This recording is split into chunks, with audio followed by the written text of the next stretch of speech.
नमस्कार प्यारे बच्चों, जैसे कि आपको विदित है कि विश्व के अनेक देशों के साथ साथ हमारे देश भारतवर्ष में भी कोरोना रूपी महामारी फैली हुई है, जिसके चलते हुए भारत सरकार ने देश में लॉकडाउन घोषित किया हुआ है। मेरा आप सभी से निवेदन है कि इस लॉकडाउन का पूर्णतः पालन करें और अपने घरों में ही सुरक्षित रहें। यदि किसी अनिवार्य कार्य से बाहर जाना भी पड़ता है तो मास्क लगाकर ही घर से बाहर निकलें और घर वापस आकर अपने हाथ अच्छे से साबुन से धोएं या सैनिटाइज़र से साफ़ करें। उसके बाद अपने कपड़ों को निकाल कर के गर्म पानी में डाल दें। उत्तर प्रदेश सरकार और मुजफ्फरनगर प्रशासन माननीय जिलाधिकारी महोदया तथा जिला विद्यालय निरीक्षक के द्वारा ये प्रयास किया जा रहा है कि आपको घर बैठे ही ऑनलाइन पढ़ाई कराई जाए। उसी के तहत मैं डॉक्टर त्रिवेंद्र कुमार, प्रवक्ता जीव विज्ञान, जवाहरलाल नेहरू स्मृति इंटर कॉलेज रवापुर सटेडी, आपको ऑनलाइन जीव विज्ञान विषय के कुछ अध्यायों को पढ़ाऊंगा।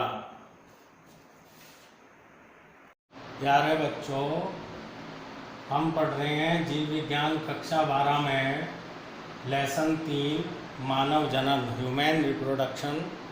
इस लेसन में हमने कुछ सामान्य बातें पढ़ी थी। उसके बाद नर जनन तंत्र या पुरुष जनन तंत्र के बारे में अध्ययन किया था। आज हम पढ़ेंगे मादा या स्त्री जनन तंत्र, फीमेल रिप्रोडक्टिव सिस्टम। मादा या स्त्री जनन तंत्र के अंतर्गत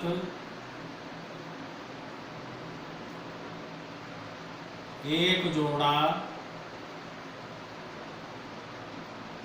अंडाशय आते हैं,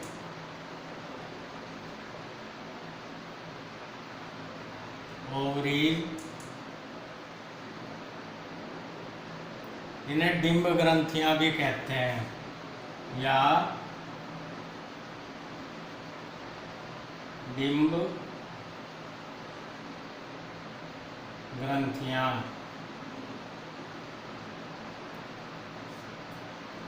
एक जोड़ा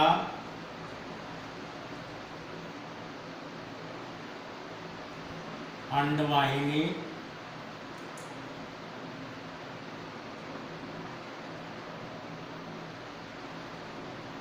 ओविडक्ट्स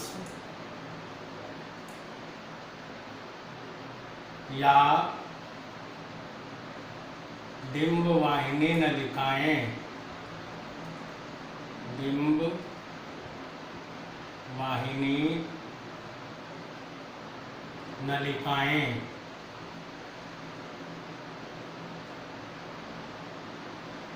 फैलोपियन ट्यूब्स,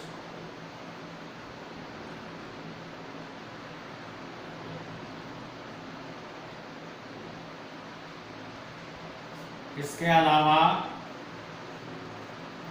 एक गर्भाशय,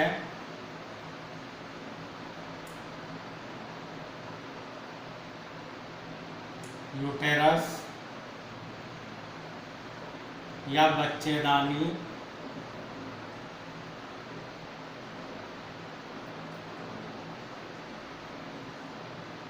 अंग्रेजी में कहते हैं वूम्ब। ये खुलती है एक गर्भाशयी ग्रीवा में,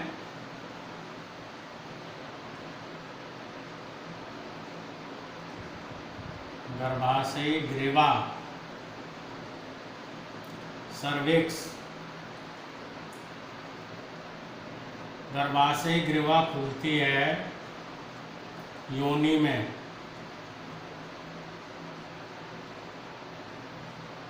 वजाइना।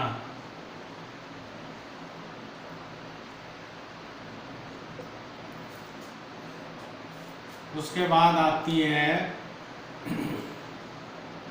बाह्य जननेंद्रिय,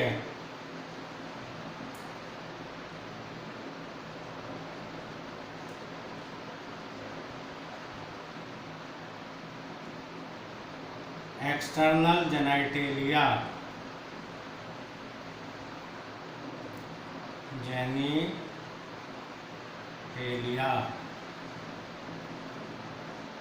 ये सभी अंग एक जोड़ी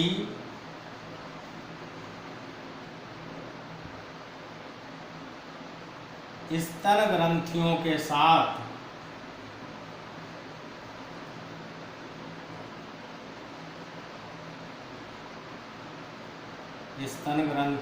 साथ संरचनात्मक तथा क्रियात्मक रूप से संयोजित होते हैं। यानी कि अंडाशय, अंडवाहिनी, गर्भाशय, गर्भाशय ग्रीवा, योनि, बाह्य जननेंद्रिय, ये एक जोड़ा स्तन ग्रंथियों के साथ संरचनात्मक तथा क्रियात्मक रूप से संयोजित होते हैं तथा अंडोत्सर्ग,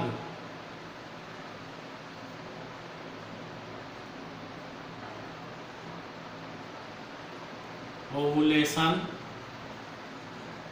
अंडाशय से अंडे का मोचित होना या मुक्त होना, निषेचन,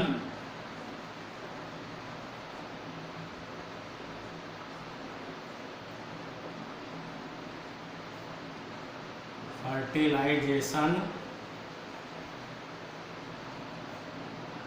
सहगर्भता,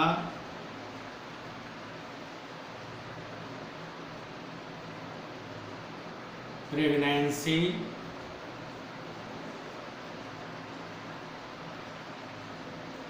शिशु जन्म,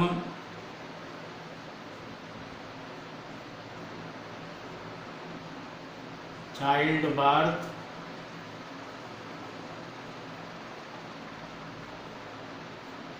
शिशु देखभाल,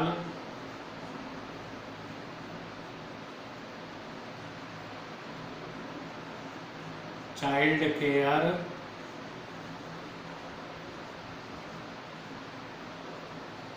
क्रियाओं को संपादित करते हैं।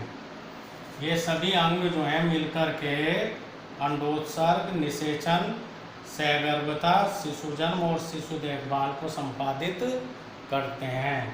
इनमें जो है 2 से लेकर के 5 तक हैं, यानी कि एक जोड़ा अंडवाहिनी, एक गर्भाशय, गर्भाशय ग्रीवा और योनि, इन्हें कहते हैं मादा सहायक नलिकाएं। ये हैं मादा सहायक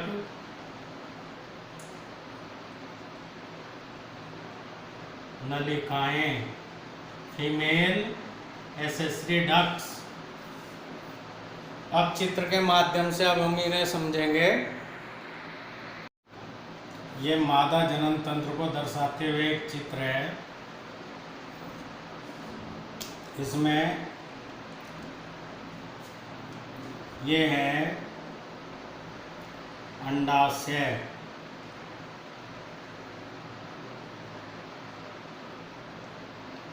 अंडाशय को डिंब ग्रंथि भी कहते हैं।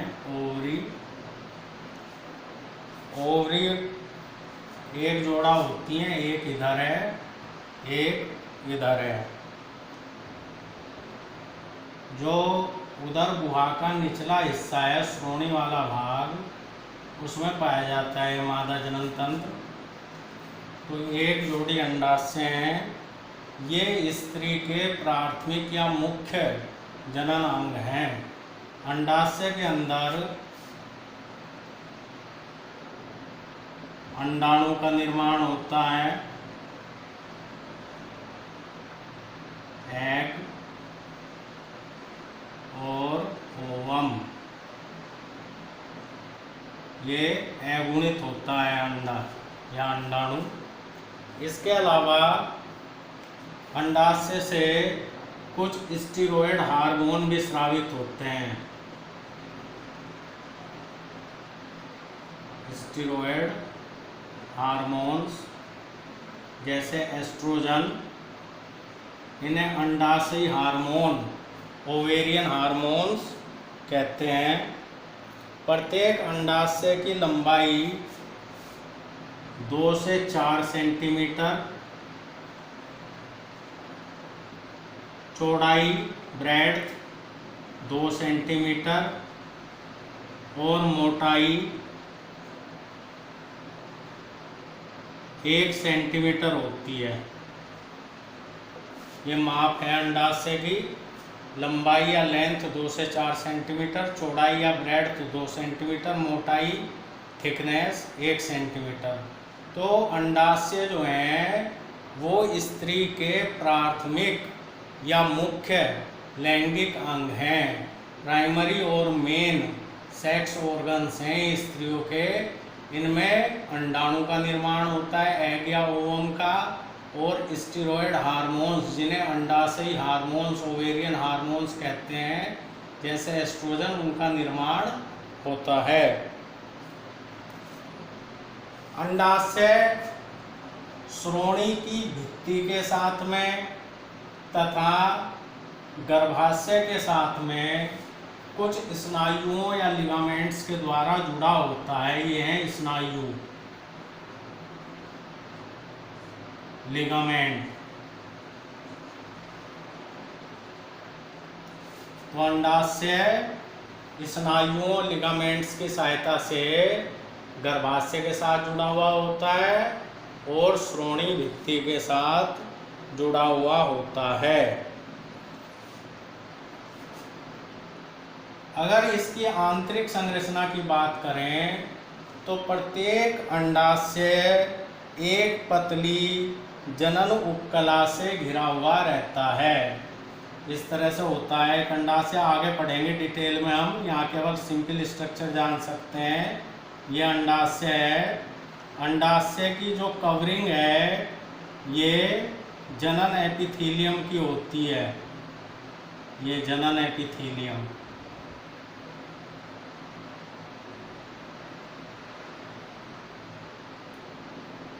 अंडाशय की अनुप्रस्थ काट का थोड़ा सा ये हमने दिखाया है, इसमें दिखाने का प्रयास किया है। तो अंडाशय के चारों ओर होती है जनन उपकला,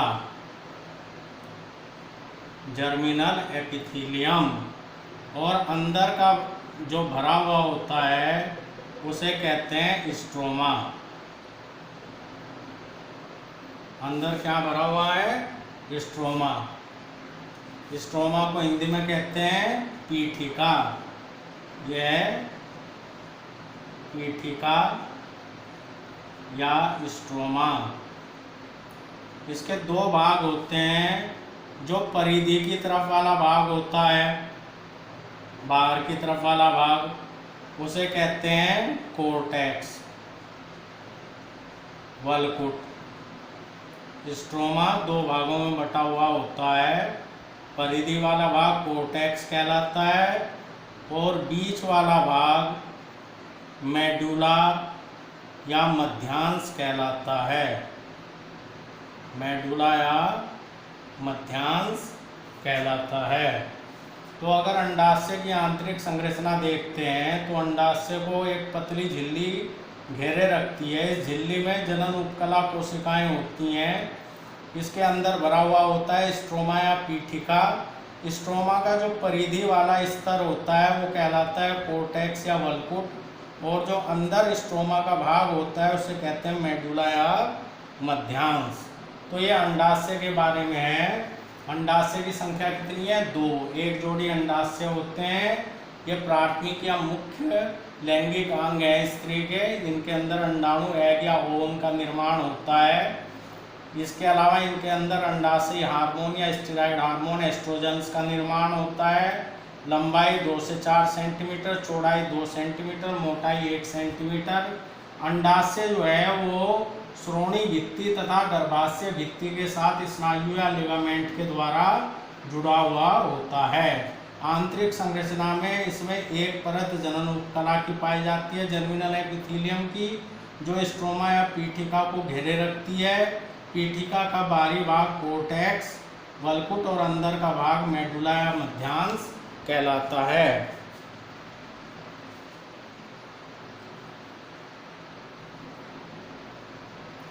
अंडाशय के बाद में आती हैं एक जोड़ी अंडवाहिनी। ये जो रचना है ये क्या है? अंडवाहिनी।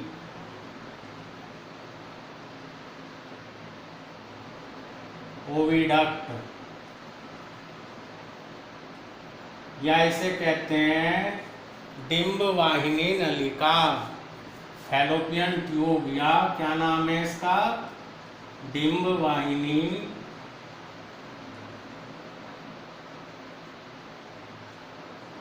नलिका, फैलोपियन ट्यूब।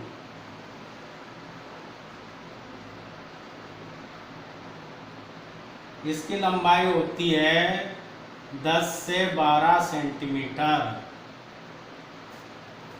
कितनी लंबाई होती है इसकी? 10 से 12 सेंटीमीटर। अंडाशय की परिधि से शुरू होती है ये और जाकर के गर्भाशय में समाप्त हो जाती है। ठीक है, कहाँ से शुरू हुई? ओवरी या अंडाशय से, और कहाँ पर खत्म होती है? गर्भाशय में खत्म हो जाती है। इसके 3 भाग होते हैं। शुरू वाला भाग इसका ये कहलाता है कीपक। इनफंडिबुलम।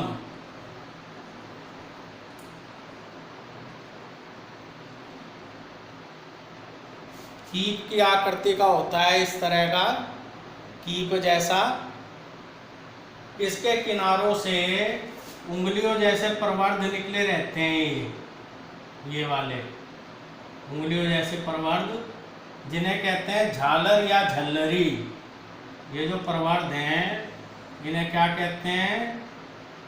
झालर या झल्लरी, फिंगरी।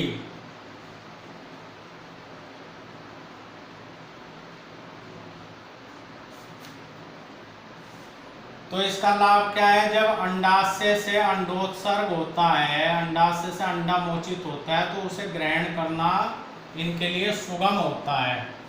तो पहला भाग जो है अंडवाहिनी या डिंब वाहिनी नलिका का, उसे कहते हैं कीपक। इसकी आकृति के कारण, इसकी आकृति होती है कीप के जैसी, जैसा कीप या फनल होता है उसकी तरह की आकृति होती है। इसे कहते हैं इनफंडिबुलम। इसके किनारों से उंगली जैसे प्रवर्ध निकले रहते हैं, जिन्हें झालर या झल्लरी, फिंगरी कहा जाता है। ये रचना अंडाशय से मोचित अंडाणु को लेने के लिए सुगम बनाती है इस अंडवाहिनी को। इसके बाद में कुछ चौड़ी गुहा वाला भाग होता है ये, इसे कहते हैं एम्पुला, तुम्बिका। दूसरा भाग कौन सा है इसका अंडवाहिनी का? तुम्बिका, एम्पुला। इसकी गुहा कुछ चौड़ी होती है, तुम्बिका की गुहा चौड़ी होती है, चौड़ा भाग होता है। उसके बाद ये तीसरे वाला भाग है, इसे कहते हैं संकीर्ण पथ।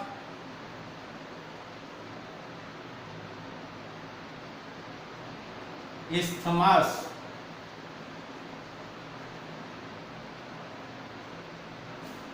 इसकी गुहा जो है, यहाँ पर देखो, ये गुहा कैसी है? संकरी है, नैरो है, तो इसे संकीर्ण है, इसलिए इसे क्या कहते हैं? संकीर्ण पथ या इस्थमस कहा जाता है। इसकी गुहा फिर खुलती है यूटेरस की गुहा में, गर्भाशय की गुहा में खुलती है। ये है गर्भाशय गुहा।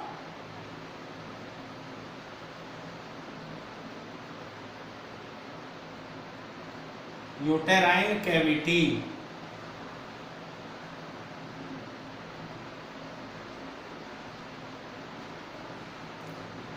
तो अंडाशय के बाद हम पढ़ रहे हैं एक जोड़ा अंडवाहिनी या डिंबवाहिनी नलिका। अंडाशय की परिधि से शुरू होती है और यूट्रस में खुल जाती है। अंडवाहिनी नलिका का शुरू का भाग कीप की तरह का होता है, जिसे कीपक या इनफंडिबुलम कहते हैं। इसमें उंगली जैसे प्रवर्ध होते हैं, जिन्हें झालर या झल्लरी फिम्बरी कहा जाता है, जो अंडे को ग्रहण करने में सक्षम है।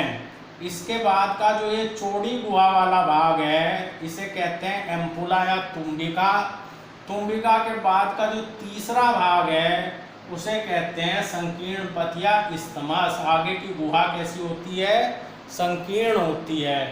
तो ओविडक्ट या अंडवाहिनी या डिंबवाहिनी के 3 भाग हैं, कीपक, तुम्बिका और संकीर्ण पथ। संकीर्ण पथ की गुहा फिर गर्भाशय की गुहा के साथ मिल जाती है। गर्भाशय की अगर हम बात करें, एक होता है संख्या में, ये उल्टी नाशपाती के आकार का, संख्या में एक, इसे बच्चेदानी या बुम्ब भी कहते हैं। इसका जो ऊपर का भाग कहलाता है गर्भाशय बुघ्न।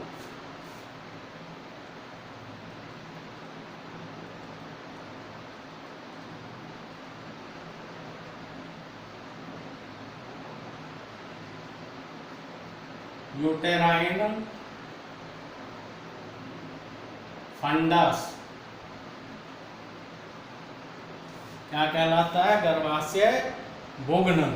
प्रत्येक गर्भाशय की दीवार में 3 स्तर होते हैं। गर्भाशय भी श्रोणी भित्ति के साथ में जुड़ा हुआ होता है लिगामेंट्स के द्वारा, स्नायुओं के द्वारा। जो श्रोणी भित्ति है उसके साथ गर्भाशय लिगामेंट या स्नायुओं के द्वारा जुड़ा हुआ होता है। गर्भाशय की दीवार में पहली झिल्ली जैसी जो परत होती है, उसे कहते हैं परिगर्भाशय।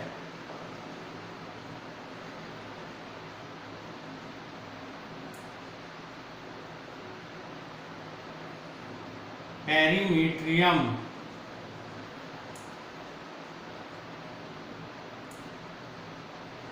उसके बाद का जो स्तर होता है वो मोटा होता है, उसे कहते हैं गर्भाशय पेशी स्तर।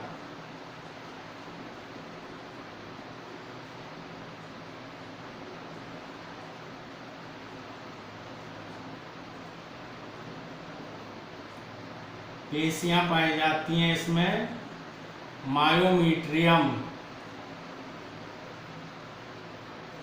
बीच का स्तर क्या है?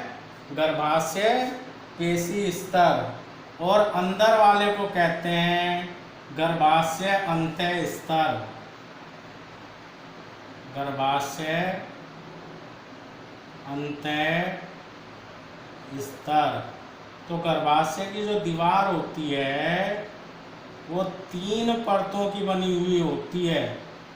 बाहर की परत झिल्ली जैसी होती है, जिसे कहते हैं परिगर्भाशय या पेरीमीट्रियम, ये बाहर वाली।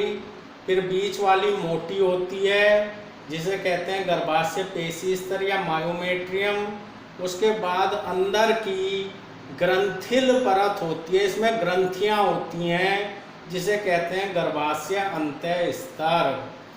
आर्तव चक्र, मेंस्ट्रुअल साइकिल, एमसी या माहवारी के दौरान गर्भाशय अंतः स्तर में चक्रीय परिवर्तन होते हैं, जबकि प्रसव शिशु जन्म के समय गर्भाशय पेशी स्तर में तीव्र संकुचन होते हैं। गर्भाशय फिर खुलता है गर्भाशयी ग्रीवा में।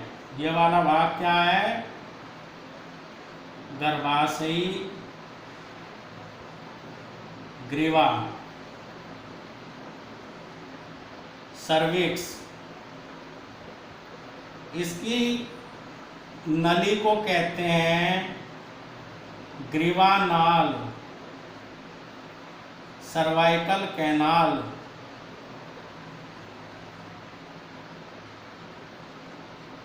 इसके बाद में आती है योनि, वजाइना। गर्भाशय की ग्रीवा नाल कहाँ खुलती है? योनि में खुलती है। गिरवानाल और योनि को मिला करके, इन दोनों को मिला करके जनन नाल, जन्म नाल, बर्थ कैनाल भी कहते हैं। जन्म नाल, बर्थ कैनाल भी कहा जाता है। तो इस प्रकार से ये मादा जनन तंत्र के कुछ भाग इस चित्र में दिखाए गए हैं। अंडाशय एक जोड़ी, अंडवाहिनियां एक जोड़ी, गर्भाशय, गर्भाशय ग्रीवा और योनि। उसके बाद में जो शेष बचे हुए भाग हैं, जिन्हें बाह्य जननेंद्रिय भी कहते हैं, वो अगले चित्र में दिखाई देंगे।